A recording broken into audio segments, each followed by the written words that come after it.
இன்னைக்கு அஜித்தோட dress code வந்து தளபதியோட கட்சி கொடியோட இன்னைக்கு வந்து அஜித் வந்து ட்ரெஸ் கோடில் யூஸ் பண்ணியிருக்கார். இது எதோட வெளிப்பாடு அப்படின்னா வந்து அஜித் ஒன்றும் விவரம் தெரியாத ஆள் ஒன்றும் கிடையாது. வேர்ல்டு ஃபுல்லாக வந்து சுற்றக்கூடிய ஆள் வந்து இன்னைக்கு வந்து மஞ்சளும் சிகப்பும் வந்து விஜயோட கட்சி கொடின்னு அவர் தெரியாமல் ஒன்றும் உடுத்தலை.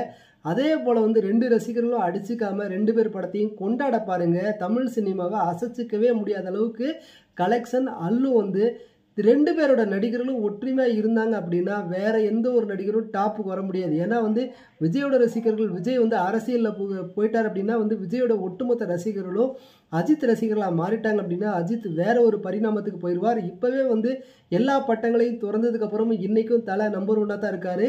இன்னும் வந்து விஜய் வந்து முதலமைச்சர் ஆயிட்டார் அப்படின்னா வந்து தலை உலகத்தில் நம்பர் 1 நடிகராக ஆகிறதுக்கு அது வந்து விஜய் ரசிகர்கள் சப்போர்ட் பண்ணாங்கன்னா நடக்கும். அஜித்தோட ரசிகர்கள் சப்போர்ட் பண்ணாங்கன்னா விஜய் சிஎம் ஆகிறது.